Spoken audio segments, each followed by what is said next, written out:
Bonjour à tous, c'est David Leclerc, votre analyste pour belgianinvestor.be. Voici la mise à jour en vidéo de mon avis concernant l'argent.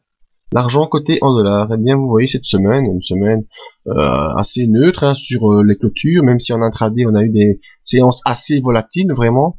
Ce qui compte à l'heure actuelle, c'est qu'on est toujours sur cette zone de support des 22 dollars et qu'on est toujours en résistance face à la M20 ici qui a vraiment une résistance dynamique, et en intraday on a une zone de résistance pour l'instant vers 22,64. Donc on fait des petits allers-retours soit au-dessus soit en dessous de cette zone en terminant la semaine vraiment entre les deux lignes des 22,64 et des 22 dollars, et il faudra bien sûr attendre le franchissement clair et net d'une de ces zones pour avoir un mouvement un peu plus directionnel. Dans la moyenne, vous voyez quand même que le mouvement reste baissier après l'accélération qu'on a connue ici à la mi-avril.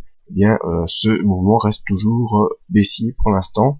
En témoigne l'écartement des bandes de Bollinger qui semble indiquer un retour de la volatilité et plutôt à la baisse. Voyons nos indicateurs.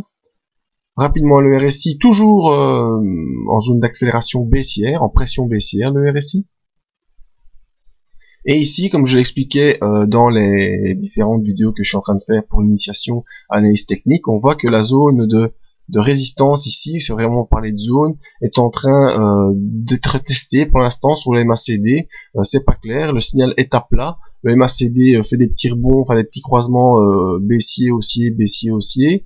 On fera vraiment une situation plus claire sur le MACD. En tout cas, pour l'instant, on est dans une situation d'attente sur le MACD, tout comme sur le cours qui latéralise entre les 22 dollars et les 22,64 dollars. Donc pas grand chose à faire pour l'instant au niveau directionnel en swing trading, mais on reste dans des séances fort volatiles en intraday. Ça peut être intéressant à jouer.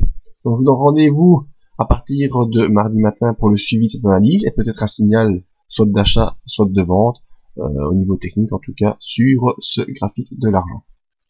À bientôt.